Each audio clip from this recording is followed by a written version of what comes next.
In medical school, I've really learned very little about the role of environment in children's health and in health at large. Unfortunately, like most medical schools, mine gave maybe at most 5 or 6 hours of course material about it, focusing on lead and maybe some cigarette smoking discussion. And even during residency at Boston Children's, where I trained, I learned a bit about lead and maybe about some pollution and asthma and that association. But even though I was surrounded by a number of people who were doing top flight research in that field, it was actually because I had already done a degree in master's in public policy at the Kennedy School of Government that I became interested in health policy issues in general. And after that residency, I chose to spend an extra year getting some specific training in health policy and children's health policy at that. And I spent a year working on Capitol Hill for Senator Clinton, then Senator Clinton, and just learned a tremendous amount. It was almost as if my eyes were open to a new part of pediatrics that I had never experienced in my career. And that is where I learned about the key role that environment can play in diseases like asthma, even certain developmental disabilities, not to mention some emerging evidence that suggests that obesity and other conditions may be in part due to chemical and other environmental factors. And what drew me the most of all was the fact that policy action can have an impact in the long term that is tremendous for children's health and development in the future. And that really connected a number of interests for me. And it was then that I was recruited to come to Mount Sinai to first train under Phil Landrigan, the chair of my department here in preventive medicine at Mount Sinai. And that set in motion a whole series of interests and research projects and have brought me to where I am today.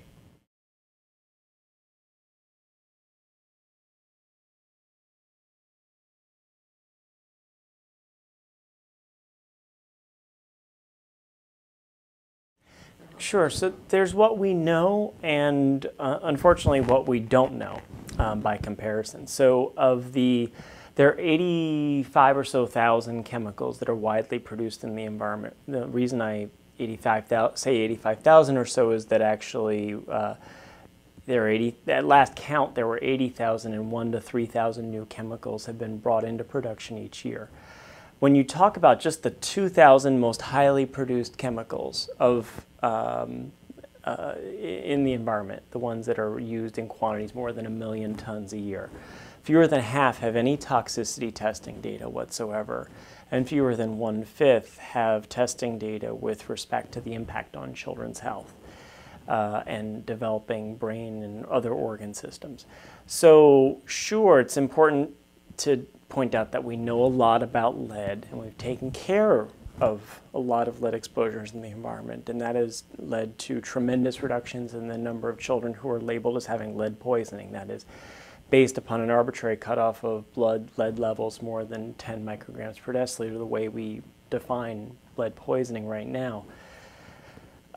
We've made tremendous strides, and to some degree lead has maybe receded from the forefront. But if I were to go into a list of certain chemicals, I could give you a list of what we suspect are issues, and certainly those chemicals might include methyl mercury, certain pesticides, certain flame retardants, outdoor air pollutants, just to name a few. Unfortunately, often the research bears out a focus on the chemicals that we know something about as opposed to the many chemicals that we know very little, if nothing at all, about. And so we have to be really careful in pointing that out when we're talking about this issue of children's health and the environment.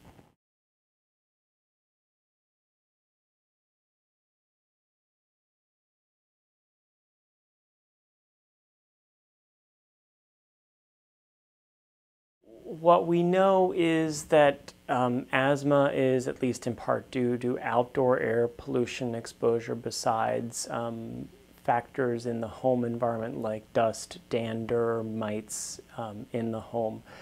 We know that certain developmental disabilities in children are likely to be a product of early life exposure to chemicals like lead and methylmercury and certain pesticides.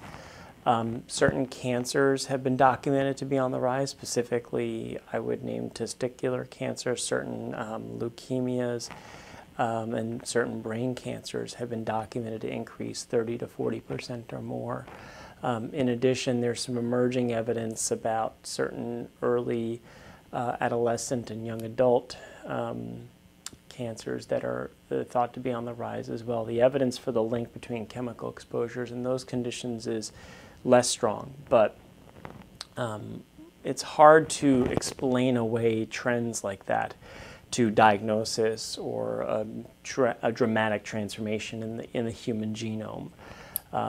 You might be able to explain a slower rise or slower change in certain condition patterns, but increases that are that large are probably hard to explain any other way than some other environmental exposure.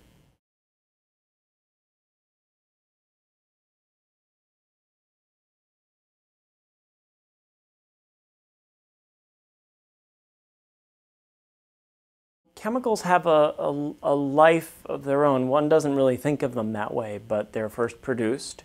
They're released into the environment, say in products or in the air we breathe, and at some point they find an end location, if you will. Let's say it's the plastic bottle that you've been consuming to get your water for the day, or a bottle that you're using for workouts or what have you. That bottle, once you throw it out, finds its way into a final location where it's really not being used anymore. It has to be put somewhere. So in certain situations, those are landfills. In certain situations, they're recycled, and then they re-enter the chain of production.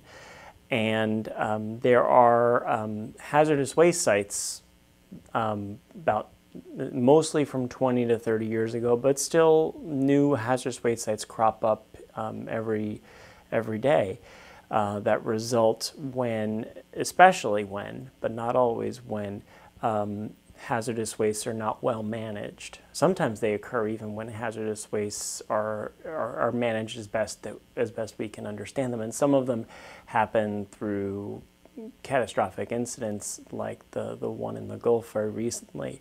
There's likely to be its own Superfund hazardous waste site in its own right. I don't think anyone would dispute the broad scale exposure that's occurred there. So it's in sites like that that there are special concerns about levels of exposure, especially because communities thrive around there.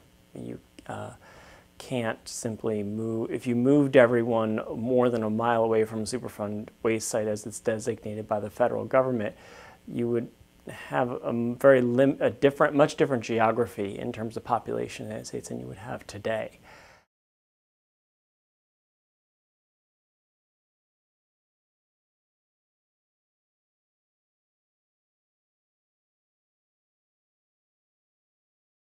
To describe a little bit about the Superfund program, it was established about 25 years ago to provide specific federal funding to facilitate cleanup and proper assessment of certain sites. Sites that are identified as concerns are presented to the Environmental Protection Agency and then vetted for possible urgency of intervention, largely because there's a population that's clearly exposed, a pathway by which they're exposed, and a real health concern that one can link. And if you put all those together, usually you have a compelling case to become a Superfund hazardous waste site. Here in New York City, the Gowanus Canal, one of the river pathways near Brooklyn, has been recently identified as a Superfund hazardous waste site.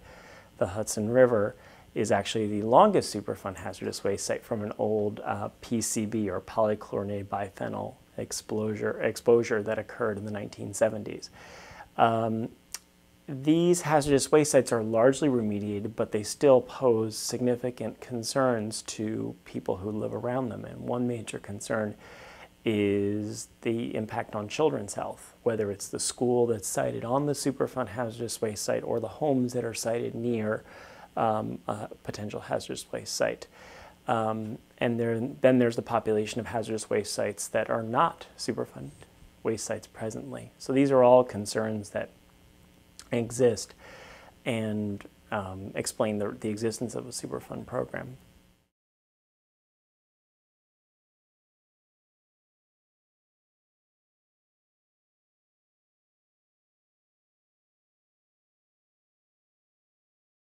Well, the good news is that most of the chemicals that were deposited into the Gulf rapidly evaporate, at least the ones of concern. So if you don't live right exactly where the oil spilled, or you're not a worker cleaning up the contamination, to a large degree, and I'd like to explain why I'm using the phrase "to a large degree" as a modifier.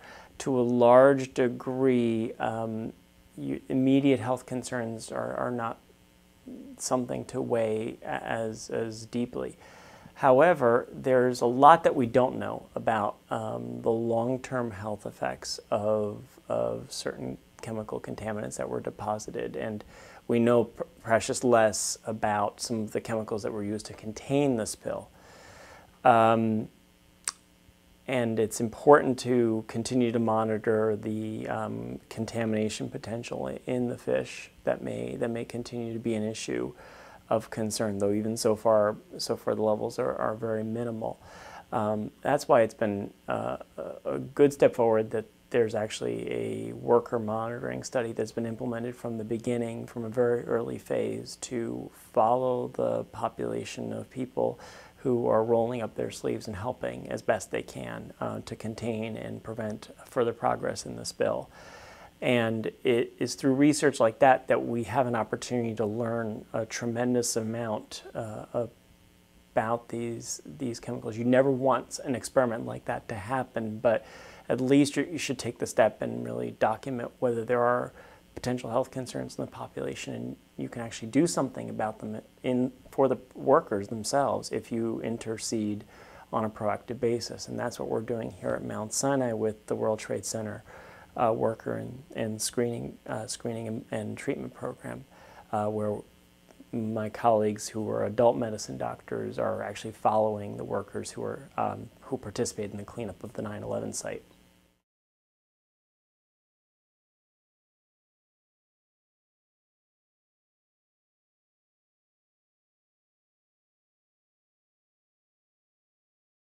I'm not participating in that research directly, but so far there have been documented a number of concerns about the long-term impact on respiratory health of the workers who were at the site, especially who were deeply involved in the first days where the fires were still brewing, and therefore they were exposed to greater levels of the dust that was settled there. Also, there was, it goes without saying, a lot of psychological trauma that was inflicted by being near those sites, by being exposed to carnage, and the mental health consequences are not trivial either. So that's what we know now, and there's a very important reason to continue to follow the workers because there are other health consequences that may not even be discernible at the present time, and that's what makes it important to continue to follow these workers in a longitudinal study. It seems labor intensive, but it's really important for, if unfortunately further disasters occur in the future, knowing what to do and how to proactively prevent consequences of that harm.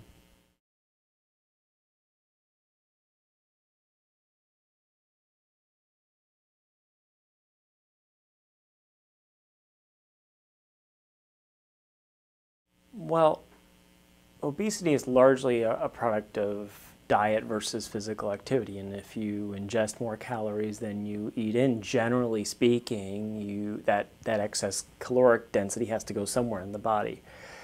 But increasingly we're finding it's more complicated than that.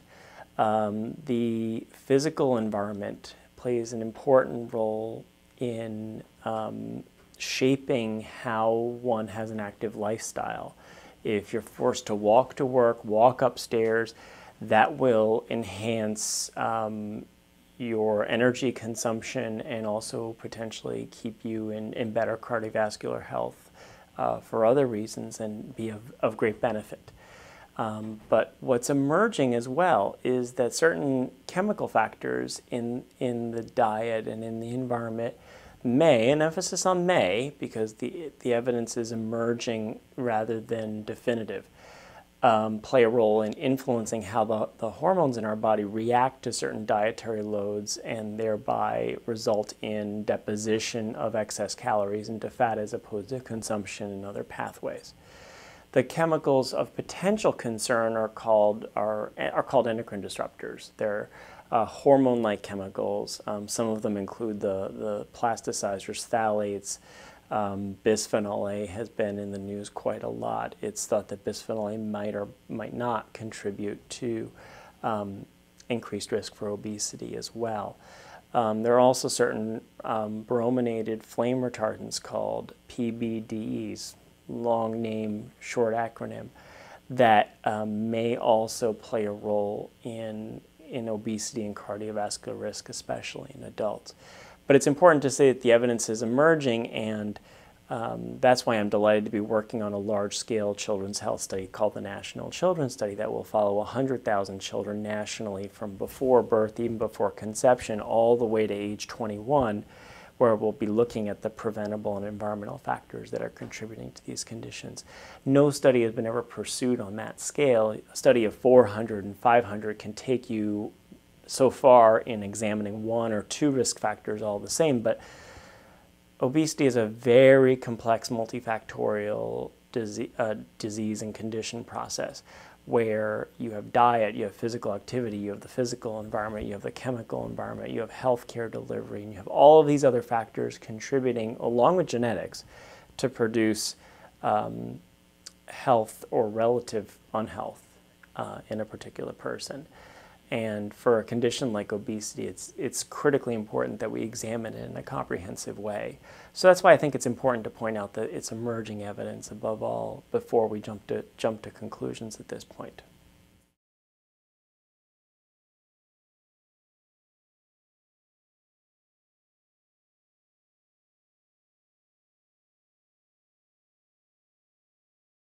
Chemicals can act in many ways like hormones.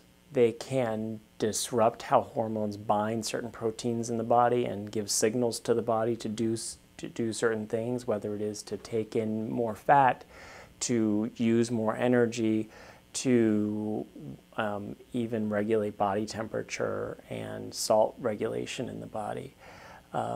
Just to name a few of the potential health effects in the body that they can have. And these chemicals, because of their ability to disrupt the delicate balance that is actually programmed in our bodies from before birth and even in the basic genetic makeup that makes us all up, so before conception, it can disrupt how hormones are programmed and have them unravel in ways that we might not be programmed to execute. And those chemicals are called endocrine disruptors because they disrupt a very finely tuned balance in our bodies that has been developed through millennium after millennium of basic programming in how we live, breathe, sleep, etc.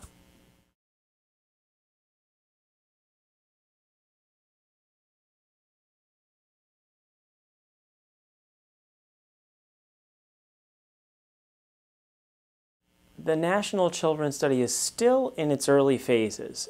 It is a large-scale, ambitious project that endeavors to follow first women and their partners in before pregnancy begins, ideally, but at least during early pregnancy, and assess the parents and the child multiple times during early life, and then follow those children all the way through age 21. To do that in actually a population that can inform national policy, which is of great interest to me, the sample of women and children and parents that needs to be recruited needs to be representative in some way of American life. That's a basic pretext for a lot of surveys, and even the census today.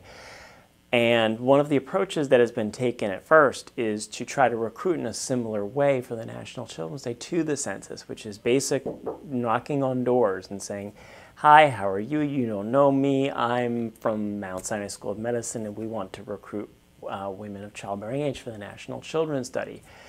As you can imagine, in an urban place like New York City, that's not as easy as one might think. And frankly, even in rural places, suburban places, that's equally complex for various different reasons. In New York, it tends to be due to diversity, language, concerns about immigration, just to name a few things. In rural America, it may just be an unwillingness to deal with a foreigner or someone who is unusual looking or unusual acting, and some might be concerned about the 25-year nature of a study like that.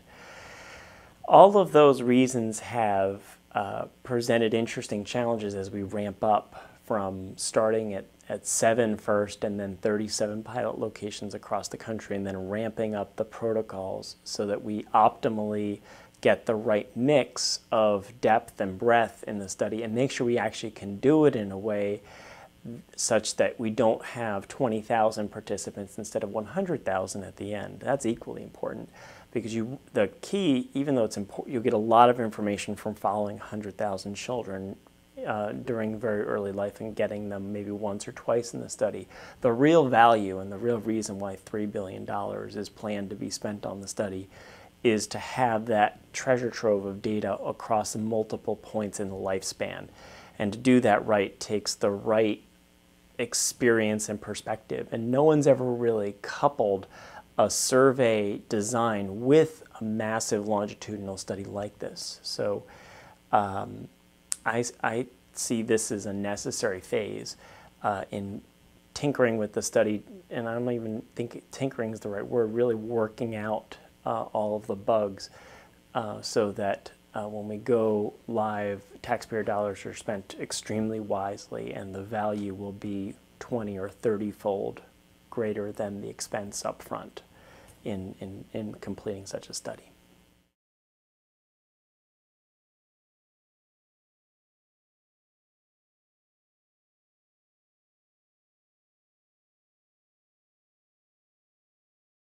So there are two extremely complex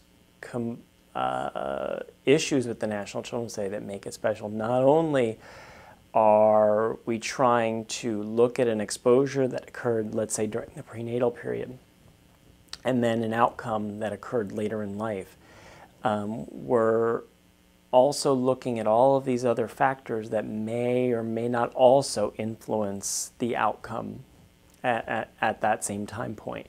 And so you have to really control and tease out, well, was it just the way they were brought up, or was it the chemical exposure? Was it the diet they were eating, or was it something else? Then the second set of issues is the fact that what may be an issue in North Dakota may not be the same issue in New York, and whether a chemical exposure is problematic, say, for a particular population, a particular area of the United States, or it may be influential across the whole population. The real purpose of this study is to inform national policy making, insofar as it also informs local and state policy making. The funding came from the U.S. Congress, and so the intent is to inform national policy in the end. And so that is where our job is doubly complex, in that we're trying to recruit people who represent the broad swath of America, and then follow that population long enough and reliably enough so that people can say, oh, that was because you picked all these people from South Los Angeles or Chicago or Miami, when in fact the idea is to inform people who live in rural America all the same as they live in suburban America or urban America. And it's that other aspect that makes it even more complicated than usual. Because implementing such a study is not a one-size-fits-all approach. What works in Queens, New York, will not work necessarily in, let's say, suburban Philadelphia. or in Los Angeles even.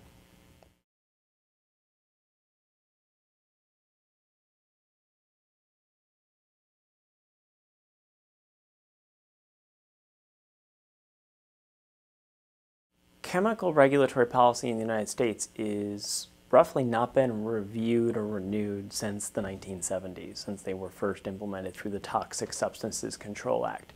That Toxic Substances Control Act, which was the first regulation of its kind of chemicals in the environment, essentially permits chemicals to be approved without any requirement for testing with regard to the toxicity that it actually has in humans, let alone in laboratory studies. And so the Environmental Protection Agency is essentially given 90 days to essentially rubber stamp chemicals as they go onto market. What would really go far towards improving the lives of children and the general population at large would be a regulatory approach that actually provides at least some toxicity testing data before chemicals are approved, and a mechanism to roll back approval and actually re-examine it in light potentially of new data that suggest a potential hazard, and greater strength to by the Environmental Protection Agency in assessing these chemicals and potentially doing its own testing before a chemical is approved. What would also be really important would be a regulatory structure that actually ensures that children are, or other vulnerable populations are given special perspective with regard to their assessment for safety. That is, if a chemical may be safe at one unit, if you will, to use a term just generically. There's a lot of terminology with regard to exposure that doesn't affect the principle that I'm getting at. And children are 10 times more vulnerable, then we should limit the exposure to 1/10 of the level that might even be found in the general population to be problematic. And we should take that perspective when we don't know the impact of a chemical and whether it's special in children or other vulnerable populations. It's that double approach that we need to take to really have a chemical reform policy that doesn't let chemicals remain innocent until proven guilty, which is the current paradigm, and unfortunately allows a natural and potentially dangerous experiment to ensue as chemicals are just placed onto market without any basic toxicity testing data.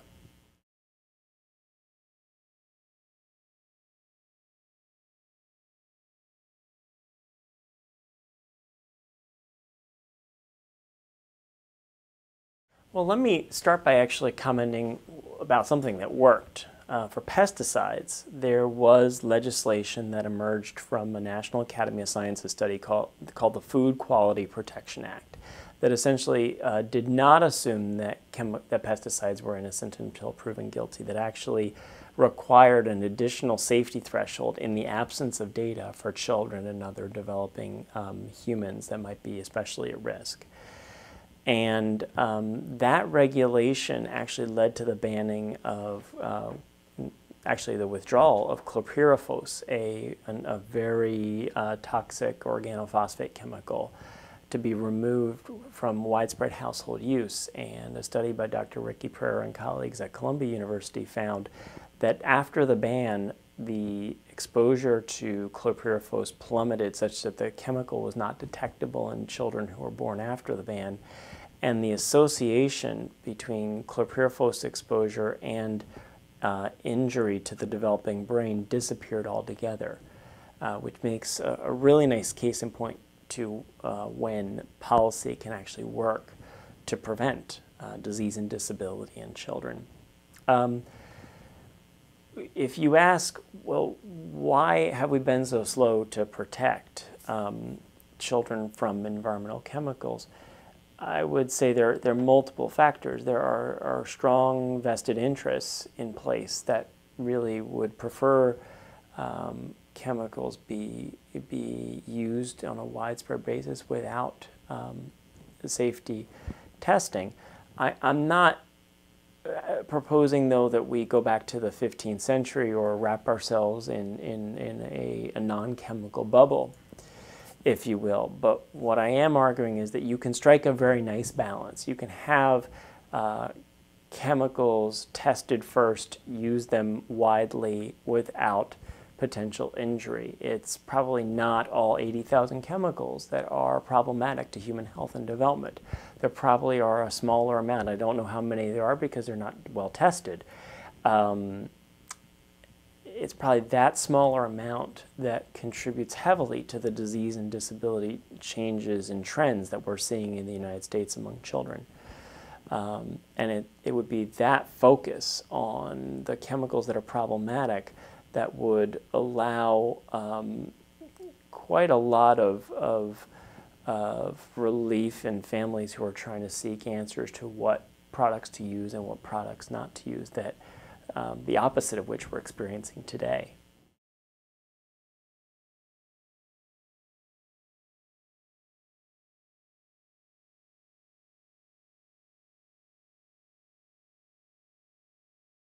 The good news is that you don't need a PhD in chemistry to make your home safe.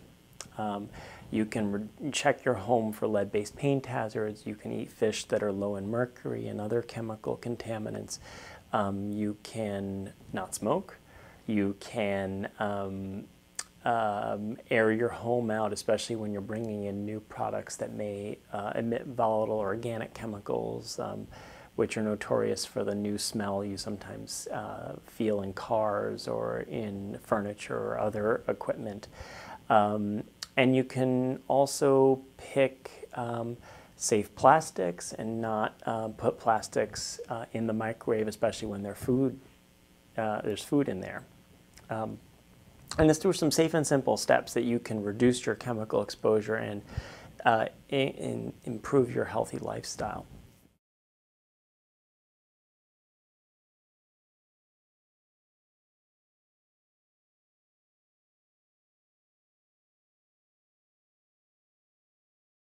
It's also true that the market listens. When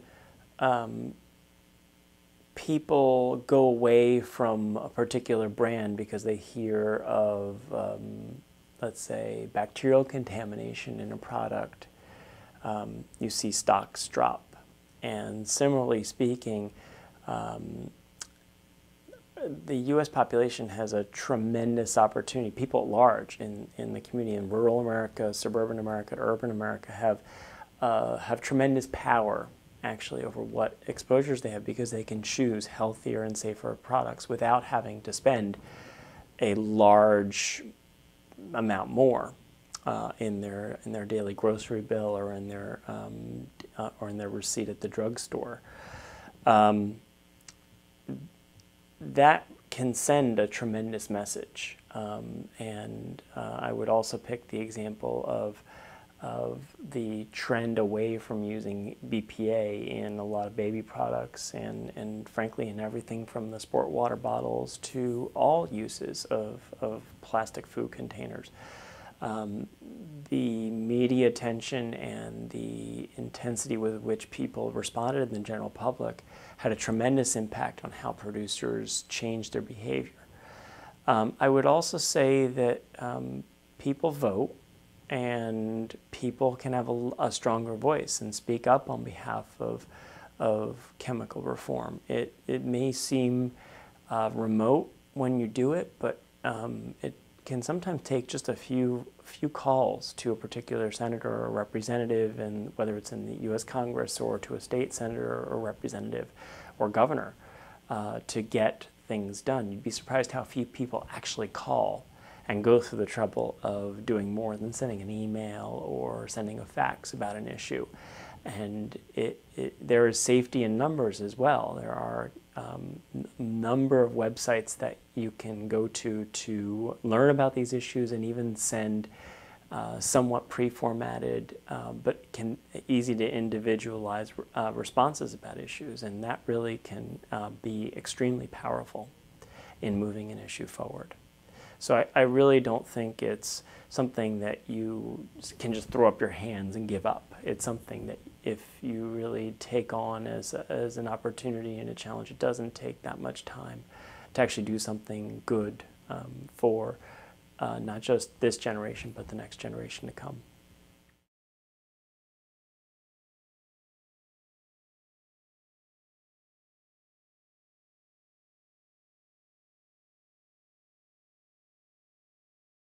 It's important to document not just the economic costs of doing something to prevent chemical exposure or prevent any chronic condition. It's important to document the benefits of doing something about that condition. I recently performed a series of analyses in which I documented that if we could reduce the percentage of children in the United States who are obese by 1%, from 16% to 15%, you could spend $2 billion a year annually. And if you achieved that, you would meet widely accepted, medically acceptable cost-effectiveness criteria. You could do that in a really cost-effective way. It seems like an ungodly amount of money to spend, but given the severe morbidity of a condition like obesity, the economic benefits are huge. And when you look at chemical exposure, the economic costs of not doing something are tremendous. Mercury pollution in the United States not only costs $8 billion a year roughly in lost economic productivity, but potentially as much as $2 billion a year due to increased cases of mental retardation. The costs of asthma are another major burden. The 4 conditions for which we know the most about environmental factors in children's health cost the U.S. $55 billion annually. That's with a B. That's not with an M. And that should be weighed very carefully along with the economic costs of doing something. Sure, it's easy to say that the coal-fired power plants have to spend billions of dollars potentially to put extra filters on to prevent mercury emissions. But when you look at that actually in a more careful way, you realize that that cost would be passed along to the consumer. And actually at an individual level, that might mean a penny or two on the average monthly electric bill. And so while it's important to talk about costs of doing things to prevent exposures, in the end you have to be careful, you have to follow the money and be careful who is actually spending the costs that would be involved. And often those costs end up coming back to the people who would benefit by preventing those health concerns from happening in the first place. And sometimes the economic benefits of not doing something don't go to the people who suffer the consequences either. So it's really important to watch from an equity perspective what might be at play as well.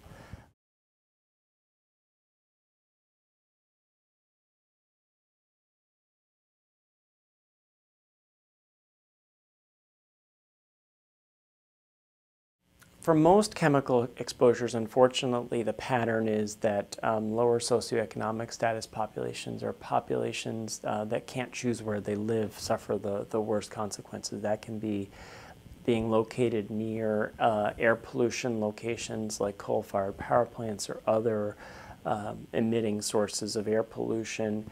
But it can cut the opposite way as well. If you look at mercury exposure, certain people who eat expensive, high-end market fish that also happen to be the aggressive tuna, the king mackerel, the swordfish, even certain kinds of tuna, are sometimes the ones who, by virtue of maybe their largesse in buying the most high-end fish possible, suffering the potential health consequences of that exposure.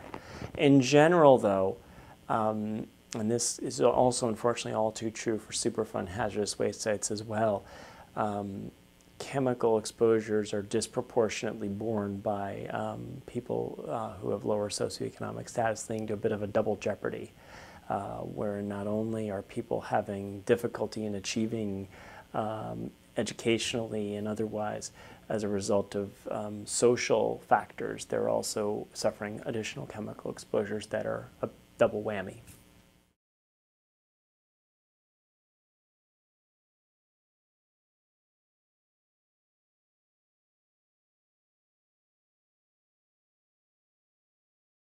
A lot of this interview is focused on U.S.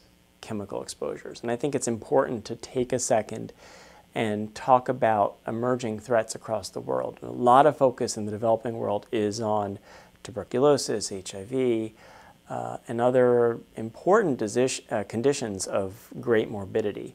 But increasingly, chemical exposures are being translated over into the developing world. And as chemical production facilities are moving from the first world into the third world, generally speaking, unfortunately that has potentially significant consequences for the health of populations at large. And as economic development begins to rise in developing countries, potentially chronic conditions of environmental origin will arise in that same distribution. And I think there's a tremendous opportunity for developing countries to proactively intercede and prevent toxic chemical exposures without jeopardizing their economic productivity in the future.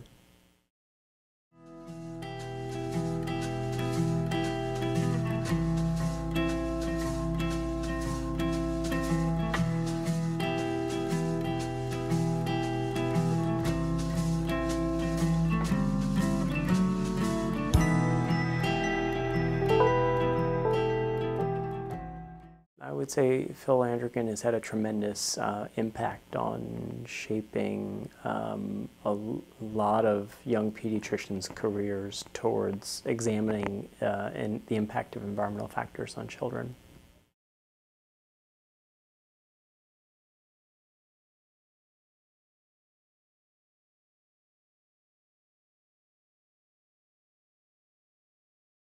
The best and newest resource, I would say, is a book by Christopher Gavigan that has been recently published. Another book written by Phil Landrigan, Mary Landrigan, and Herb Needleman, roughly entitled Raising Children in a Toxic World, would be another very good resource.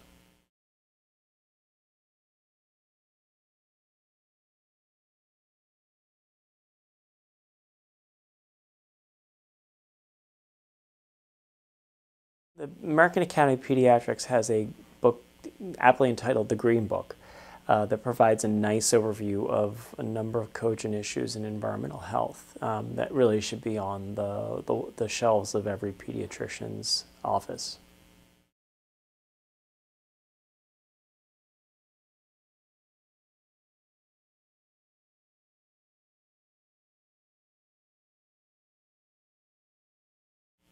Well, that's a very humbling question to ask. I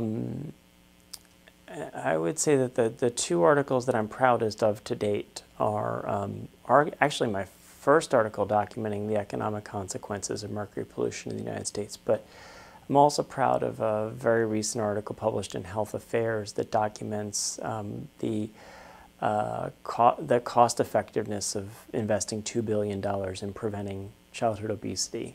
That's the article that I had just referred to in my previous question.